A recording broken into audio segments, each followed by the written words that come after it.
నమస్తే. Spiritual, motivation, educational వీటికి సంబంధించి ఇంటర్వ్యూస్ ఇవ్వదలుచుకున్న వాళ్ళు కింద నంబర్ కి కాంటాక్ట్ చేయండి. నమస్తే, వెల్కమ్ టు అవర్ ఛానల్. నేను పద్మిని. ప్రస్తుతంతో పాటు ప్రముఖ ఆధ్యాత్మికవేత్త, వాస్తు జ్యోతిష పండితులు జీవీఎల్ఎన్ చార్యులు గారు మనతో పాటు ఉన్నారు. మాట్లాడదాం. సార్ నమస్తే. సార్, ముందుగా మీకు సంక్రాంతి శుభాకాంక్షలు. శుభాశిస్సులు ప్రేక్షకులందరికీ కూడా. మకర రాశిలోకి సూర్య భగవానుడు ఎప్పుడైతే ప్రవేశిస్తారో ఆ రోజునే మకర సంక్రాంతి జరుపుకోవడం అనేది అందరికీ తెలిసినటువంటి విషయమే. మరి మకర సంక్రమణం ఈసారి రకరకాలుగా వింటూ ఉన్నాం, ఏదో కీడుతో వస్తోంది, ఇట్లా ఏవేవో.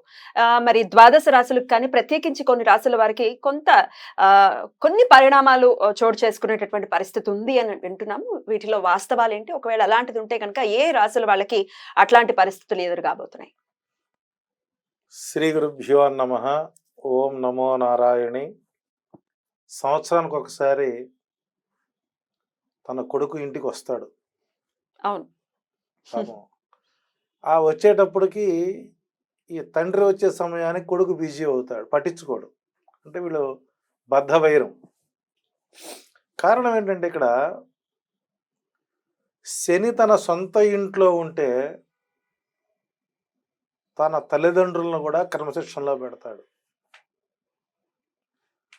అటువంటి క్రమశిక్షణ పెట్టేటువంటి తండ్రి కొడుకు స్థానంలోకి తండ్రి ప్రవేశించడం వలన వాటి యొక్క ప్రభావం కొన్ని రాశులపై ప్రభావం చూపుతుంది. ఉదాహరణకి మకర రాశి అధిపతి శని, కానీ మకర రాశికి అనుకూలంగా లేదు ఈ రవి సంక్రమణం. అంటే తులారాశికి అనుకూలంగా లేదు. మేషరాశికి, మిథున రాశికి, కన్యా రాశికి, ధనుర్రాశికి 4 రాశుల వారికి మాత్రం ఈ రవి మకర రాశిలోనికి వెళ్ళడం వలన కాస్త మంచి ఫలితాలు వస్తున్నాయి. మేష, మిథున, కన్యా, ధనుర్రాశుల వారికి అనుకూల కాలం. అంటే ధనుర్రాశి వారికి చాలా కాలం తర్వాత రిలీఫ్ వస్తుంది. ఎప్పుడైతే ధనుర్రాశి నుంచి రవి మకర రాశిలోకి వెళుతున్నాడో మరి ఆ స్థానంలోకి మరొక ప్లానెట్ వస్తుంది, శుక్రుడు ఎంటర్ అవుతాడు. అక్కడి నుంచి మళ్ళీ ధనుర్రాశికి మరొక ఫలితం వస్తుంటుంది. ఇట్లా మనం ఓవరాల్ చూసినట్లయితే మేషరాశి వారికి ఈ రవి సంక్రమణం, మకర సంక్రమణం ఒక మంచి శుభకాలాన్ని అందిస్తుంది. అద్భుతం. వీరికి గతంలో రావాల్సినటువంటి పెండింగ్ బకాయిలు, అంటే మొండి బకాయిలు, రావాల్సిన ధనం ఈ 3 మాసాల్లో, అంటే మార్గశిరం, పుష్యం, మాఘమాసం, పాల్గొన మాసంలోపు 4 నెలల్లో వారికి పూర్తి స్థాయిలో ఆనందకర వాతావరణం ఉంటుంది. కుటుంబ సభ్యుల మద్దతు ఉంటుంది. సంగీత, కళా, సాహిత్యంలో ఉన్న వారికి పూర్తి స్థాయిలో మంచి అవకాశాలు వస్తాయి. గతం కంటే కుటుంబ జీవితం ఆనందకరంగా ఉంటుంది. పూర్వీకుల నుంచి వచ్చేటువంటి ఆస్తి వివాదాలు మొత్తం తొలగిపోయి తద్వారా కొంత ఆస్తి సంక్రమణం జరగడానికి అవకాశాలు ఉన్నాయి. సంతానం నుంచి శుభవార్తలు వినే అవకాశాలు ఉంటాయి. వృత్తి వ్యాపారాల్లో పురోభివృద్ధికి ఆస్కారం ఉంటుంది. అంటే ఇక్కడ మేషరాశి వారు కనీసం 3 మాసాల పాటు ఉగాది వచ్చే వరకు ప్రతినిత్యము కూడా ఆదిత్య హృదయ పారాయణం చేసుకుంటూ ఈ 3 మాసాల్లో ఏదైనా ఒక రోజున అరుణ స్తోత్ర పారాయణం పురోహితులతో చేయించుకొని ఆ జలప్రోషణ చేసుకున్నట్లయితే వాళ్ళకి మంచి ఫలితాలు అవకాశాలు ఉన్నాయి. అయితే ఒక నెలలో మారిపోతారు, మళ్ళీ ఆయన మకరం నుంచి కుంభంలోకి వెళ్ళిపోతారు. అయినప్పటికీ ఈ ఫలితాలు 3 మాసాలు కంటిన్యూ అవుతాయి. ప్లానెట్ మారిన తర్వాత దాని యొక్క గ్రావిటీ ఇంపాక్ట్ ఉంటుంది. అట్లాగే ఇక మిథున రాశి వారికి సూర్య సంచారం అనుకూలంగా ఉంది. ఆత్మవిశ్వాసం పెరుగుతుంది. ఏదైనా పని చేపడితే వెనకడుగు వేయకుండా ముందుకు సాగే అవకాశాలు ఉన్నాయి. ధార్మిక, ఆధ్యాత్మిక కార్యక్రమాల్లో పాల్గొంటారు. సంతానవతులు అవడానికి అనుకూలమైనటువంటి సమయం ఈ మాసం.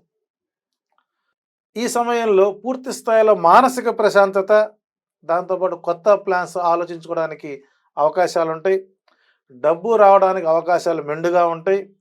ఉద్యోగంలో అధికారుల యొక్క సహకారం పూర్తిగా ఉంటుంది. ప్రమోషన్ కోసం ఎదురు చూస్తున్న వారికి ఉమ్. జనవరి 15వ తారీఖు తర్వాత శుభవార్తలు అందుకోవడానికి అవకాశాలు ఉన్నాయి. సో మిథున రాశి వారికి తప్పనిసరిగా ఈ మాసం పూర్తి స్థాయిలో అనుకూల వాతావరణం ఉంటుంది. వీరికి సాధ్యమైనంత వరకు తెల్ల జిల్లేడు చెట్టు, ఉమ్. తెల్ల జిల్లేడు మొక్కకు ప్రదక్షిణాలు చేసుకున్నంత కాలం రవి యొక్క అనుగ్రహం ఈ యొక్క రాశికి ఉంటుంది. అంటే రవి బుధుల కలయిక కాబట్టి అక్కడ. ఇక కన్యా రాశి వారు చూసినట్లయితే అన్ని విధాల సహాయ సహకారాలు అందుతాయి. విద్యాపరమైన పనుల్లో పూర్తి స్థాయిలో విజయాన్ని సాధిస్తారు. ఉద్యోగంలో ఉన్నతాధికారుల నుంచి మంచి సహకారం లభిస్తుంది. కెరియర్కు సంబంధించినటువంటి కొత్త ప్లాన్స్ అనుకూలంగా మారుతాయి. మానసిక ప్రశాంతత, ఆదాయము, కాస్త బ్యాంక్ బ్యాలెన్స్ నిల్వ ఉండే అవకాశం ఉంది. ఈ సమయంలో మీకు పాత మిత్రుల యొక్క కలయిక ద్వారా మీకు కొత్త ప్రయత్నాలు, వాటికి సానుకూల వాతావరణం జరిగే అవకాశం ఉంది. కాబట్టి కన్యా రాశి వారికి కూడా ఈ మకర సంక్రమణం రవి ప్రభావం వల్ల అనుకూల వాతావరణం ఉంటుంది.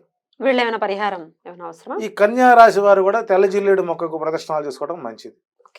ఇక ధనుర్రాశి, ఈ ధనుర్రాశి వారి నుంచే సూర్యుడు మకర రాశిలోకి వెళుతున్నాడు.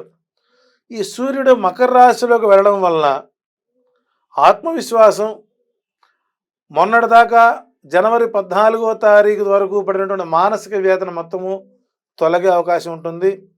దాంపత్య జీవితం మధురంగా ఉంటుంది. ఆదాయ మార్గాలు పెరగడం వల్ల డబ్బులు బాగా చేతికి వచ్చే అవకాశాలు ఉన్నాయి. కుటుంబంలో పెండింగ్ పనులు పూర్తవుతాయి. శుభకార్యాలకు సంబంధించినటువంటి ప్రయత్నాలు ముమ్మరం చేస్తారు. ఉద్యోగాల్లో పదోన్నతులు పొందే అవకాశాలు ఉన్నాయి. ఈ నెల రోజులు మాత్రం కొద్దిగా భావోద్వేగాలు అణుచుకున్నట్లయితే మంచి ఫలితాలు వస్తాయి.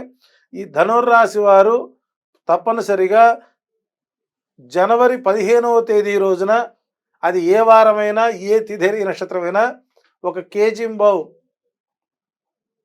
ఎర్ర శనగలు ఏదైనా దేవాలయంలో ప్రసాదంగా పంచటం మేలు.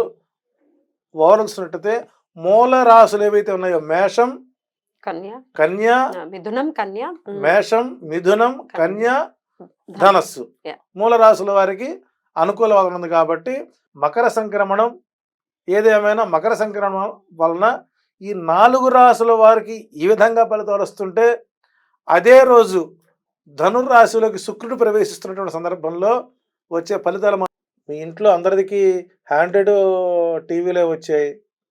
అవకాశం వరకు ఆదిత్య హృదయం, విష్ణు సహస్రనామ పారాయణం, లలితా సహస్రనామ పారాయణం, అంతకుమించి గురు చరిత్ర పారాయణాలు, అవన్నీ కనీసం 1 గంట సేపు కనీసం ఆ ఇంట్లో అవి ప్లే చేస్తూ శ్రవణం చేసినా కూడా కొంత ఫలితాలు వస్తాయి. సో కాబట్టి ఈ మకర సంక్రమణ సమయంలో తప్పనిసరిగా ఆదిత్య హృదయ పారాయణం చేసుకోవటం వల్ల అన్ని రాశుల వారికి సద్గతులు, సత్ఫలితాలు వస్తాయని కోరుకుందాం. అలా రావాలని మనస్ఫూర్తిగా కోరుకుంటూ థ్యాంక్ యూ సో మచ్ అండి. నమస్తే.